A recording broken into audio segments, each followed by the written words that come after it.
Hey all, Hipper here, and I come bearing great news because in this video I'm going to show you the tier 6 heavy Japanese cruiser, the Maya, and this is one of those ships that just clicks with me instantly. I love it. So I'm using an agile build here, Baltimore and Rune as inspirations, and then all, the usual perks, super agile. So turret rotation, that's our thing, and rudder and rudder again, right? So look at this consumables here. 3 sonars, 3 main battery loads, and 3 heals. I mean, wow. I mean, this ship just comes packed. 2.2 rudder shift and more than 40 knots. And you get 10 meter faster turning radius. And artillery, decent. I mean, 14.9, you have a pretty long reload. You're going to have to live with that. And you only have 4 turrets as opposed to Atago's 5 turrets, right? So like I said, this is my first battle in the ship.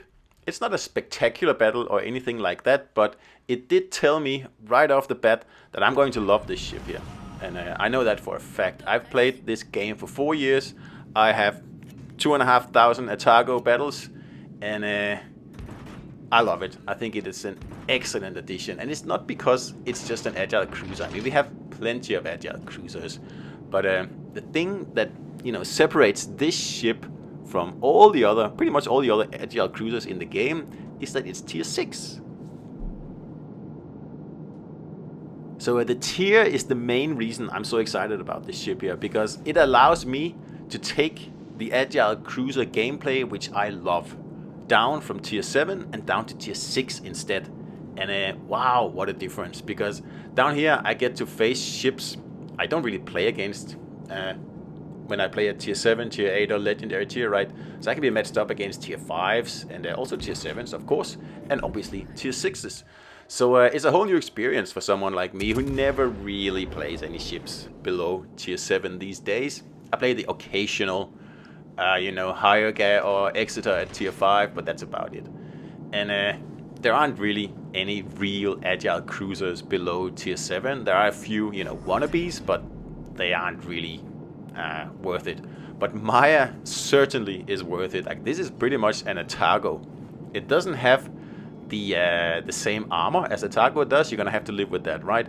It has a longer reload, but other than that, it's a spicy ship. It really is. So in other words, you're giving up that delicious 40mm deck that Atago has. Maya only has 29mm, so you will be able to be at Citadel by a lot of ships that Atago would just shrug off. So you just keep that in mind, right? It is squishier, but I guess that's fair enough, because I think it's very powerful for what it is.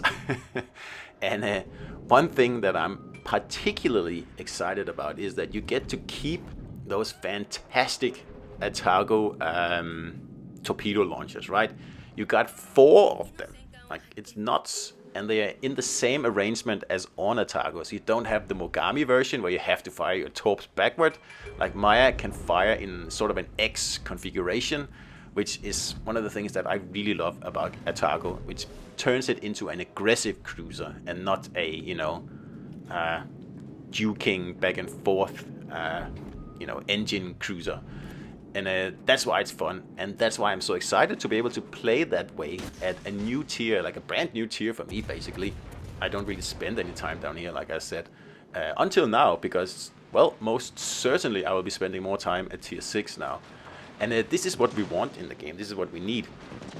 Like, we need those, like, the utility and the, the flexibility of the higher tier ships to come down to the lower tiers, where, let's be honest, things are a little bit one-dimensional.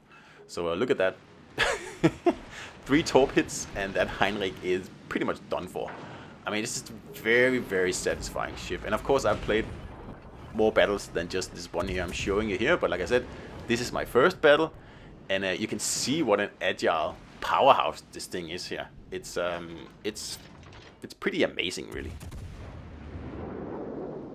There are very few ships in the game that I feel this way about, and they come along not very often. I mean, the last ship to make me feel like this was probably Yoshino, and that's, I don't know, like probably, well, 6 months ago. And before that, I can't even remember what made me, tick. I was really excited.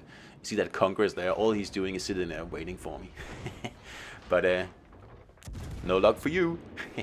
And it's just a satisfying ship. And you know what's satisfying as well? I already showed it in the beginning of the video, but it's all the consumables. I mean, I love cruisers that have utility. Damage is secondary to me. Everybody knows that. It's not why I play this game. I want to do fun stuff. I want to, you know, make my cruisers actually be support ships. And this ship here is excellent because one thing, you get sonar and you get main battery reload boost. And of course you can change those things for other stuff like spotter plane, and I believe you can also get the improved AA boost. But I pick sonar and main battery boost, obviously. Why would you pick anything else, in my opinion? And you also get your heals. So I think this ship has everything. And it has an excellent torpedo armament. The guns are good. The HE is excellent. You only got 4 of them, so you only got 8 barrels. So you're not really going to do that much, you know, damage with your guns. Also down to the pretty slow reload, actually, of 16.5 seconds. And this being an agile build, I don't have any reload, you know, mitigation at all. So I will be relying a lot on my torpedoes, just like I do in Atago, and just like I do in Yoshino. There's nothing new here. And the range is 8 kilometers. That's fine. I would have liked 10 kilometers, but I can live with 8. That's fine. 6 would have been a deal breaker completely, but 8 is pretty much a sweet spot. And at tier 6, I think it's yeah, it's reasonable. So yeah, let's just recap here. Why is this ship so good? And it's not that it's an overpowered, incredible, you know, totally efficient ship, although it is very, very good. But it's not overpowered in any sense of the word. It's very squishy, so be careful, right?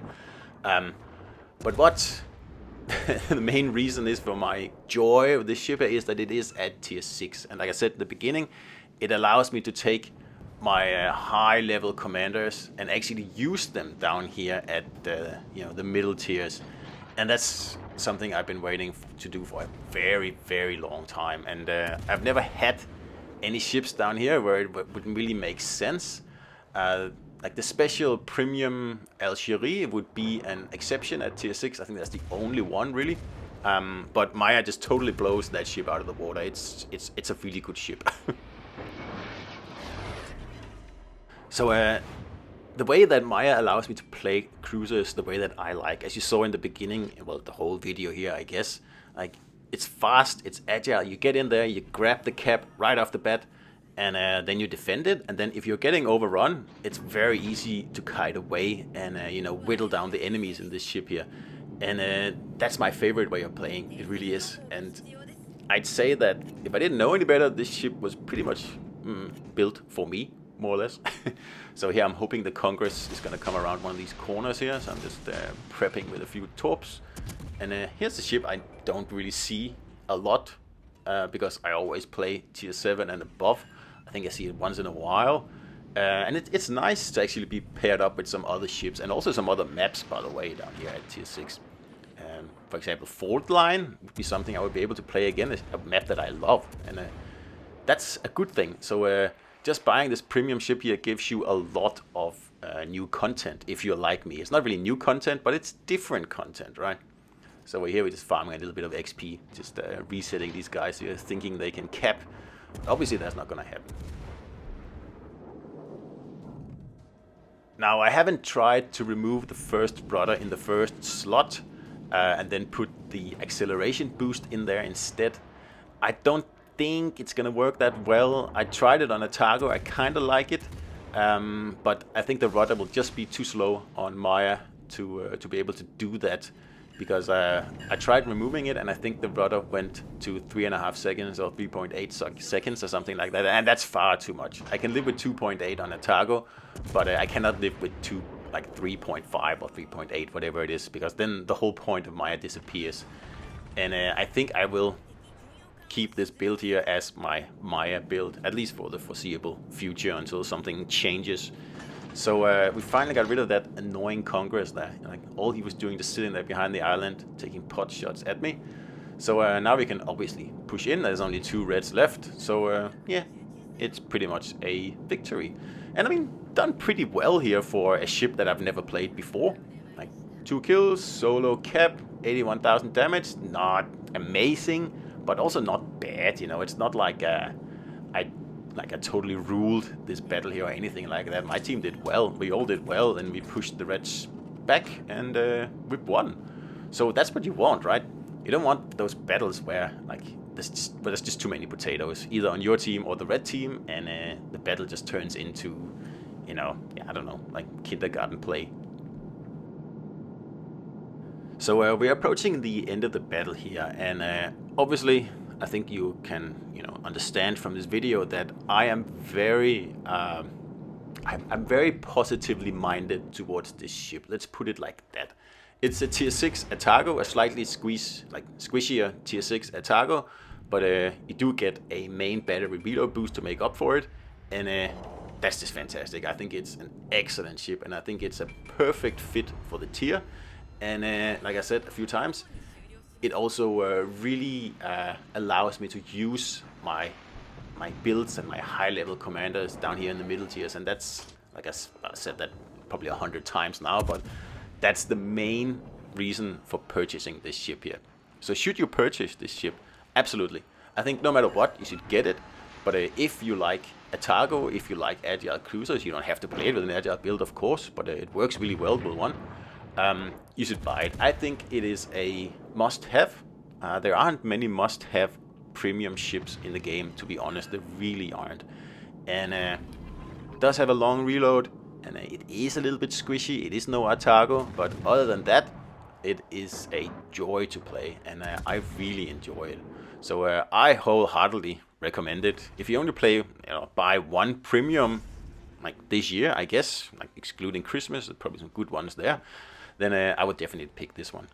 So hope you enjoyed this video here, and that was a look at Maya. So see you out there.